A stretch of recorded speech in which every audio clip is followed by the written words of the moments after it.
Hari Om Tat Sat. Welcome to Swami Jyotirmayananda Society, our journey to self realization. Please subscribe our channel for the mystical meanings and to enjoy daily satsang. We are currently exploring the book Yoga Essays for Self Improvement, authored by Swami Jyotirmayananda ji, that has many beautiful, deep, insightful chapters that help us to deal with our daily life. Narrated by myself, Swami Nikhilananda. Today we are covering the chapter From the World of the Senses to the Immortal Abode of the Self. So it's a journey from the unreal to the real. There are three avenues of knowledge: the senses, the intellect, which is the mind, and the spirit. Knowledge at the level of the senses is considered ignorance from the point of view of the intellect. In the same way, knowledge at the level of the intellect is considered ignorance from the point of view of the intuitive knowledge of the soul. On the path of sadhana, which is your spiritual discipline, one must overcome ignorance through knowledge. One must broaden the horizons of knowledge until it becomes free from the limitations of the senses and the mind. So, that is the real journey of a spiritual aspirant, going from the unknown to the known, from the unreal to the real, from the darkness to the light. Knowledge at the plane of the senses is gross, and if uncontrolled, undisciplined, and uncultured by the light of intellect, it will lead to the development of raga klesha, which is afflictions and attachments. Enjoyment at the plane of the senses thus becomes the seed of future misery. This is why Bhagavad Gita also warns us to be very careful with the senses and be mindful how you use them. An aspirant must observe the perishable nature of all objects by exercising his intellect, the reasoning faculty. In order to indulge in the pleasures of the senses, one must not listen to the voice of his reason.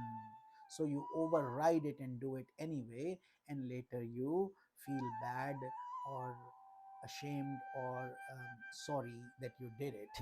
Therefore, one develops a sense of dependence upon the objects.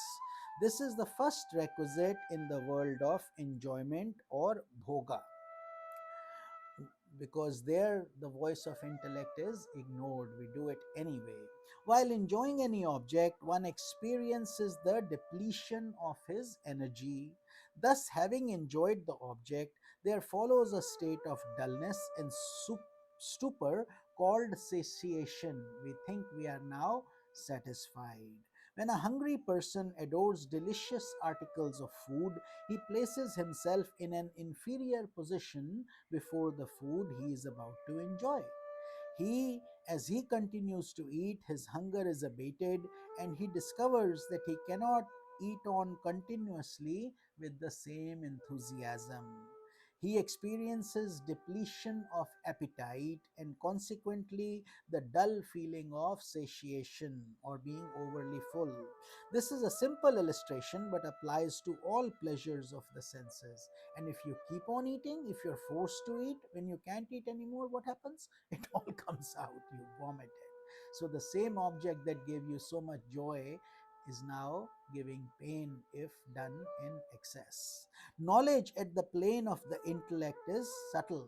It removes attachments to the pleasures of the world by revealing their defects. And that is where the intellect comes in. Exercising the intellect, an aspirant reflects upon the perishability of the objects and the imperishability of the self. By following the guidance of enlightened reason, he is able to turn his tendencies from bhoga, which is irrational involvement with objects, towards the luminous path of yoga. Therefore, Lord Krishna said in the Gita, Buddhau Sharanam Vichla Kripanaha Phala Hetavaha. O Arjuna, take refuge in the pure intellect. Miserly are those who seek the fruits of action. So that is prohibited in the Bhagavad Gita. vadhikaraste ma phaleshu kadachana. You have only the right to duty but not to the fruits, because they are given by your prarabdha, by your destiny, your karma that you are bringing. Fruits of action belong to the world of the senses. All enjoyments consist only of perceptions of touch, sound, smell, taste, and sight. Backed up by the impressions of an impure subconscious, an ignorant person continues to crave for the enjoyments of the world. He practices virtuous deeds and even turns to yoga for all the attainment of prosperous conditions in the terms of the senses. However, this movement is miserly. If you stay confined to a marshy land filled with a foul odor of rotting objects, when all the while it is possible for you to enjoy blossoming gardens with fragrant flowers, then you are miserly. When you have vast resources of wealth and yet live in ragged clothes and poverty stricken conditions, then of course you are miserly. In the same way, since you have the possibility of discovering your essential nature, the self, and enjoying the boundless ocean of bliss, if you continue to revel in the perishable and illusory joys of the senses, you then are a miser from a spiritual and a higher viewpoint.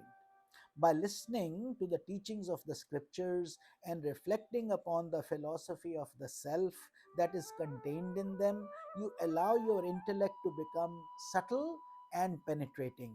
When you allow your desiring mind and senses to surrender themselves to the guidance of the pure intellect within you, you are treading the path of yoga, union with God. Compared to the aspiration for self realization, the desires for the world are petty, like glowworms before the effulgent sun. So aspire for the sunlight, not for glowworms, petty things of the world. Knowledge at the plane of the senses is characterized by Jagat Satyata Drishti, which means the erroneous vision that the objects of the world are real. Satyatva Bhranti, that's what it also means. But the knowledge at the plane of the intellect is characterized by Anitya Drishti, means the vision of detachment from the world. You start seeing things from a philosophical viewpoint, you see the transience in them. As one begins to discover himself as a master of the senses and external circumstances, he realizes that the joys of life are infinitely more abundant than the pleasures of the senses. There are three features of worldly enjoyments: increasing dependence, lack of vitality, and insensitivity. These are the outcomes of our behavior. On the other hand, as a yogi advances on the path illumined by pure reason, he discovers increasing freedom, spiritual strength, and divine aspiration for self realization, which is a beautiful path, a beautiful journey that can be accomplished in a human life. Such is the blessing of a human life due to our intellect. So, when actions are converted into a process of discovering freedom, spiritual strength, and divine aspirations, they become karma yoga. This is known as the yoga of action. And as the sentiments are allowed to surrender themselves to the purified light of intellect, they turn into bhava. Bhava means spiritual feelings related to your heart, emotions, sentiments.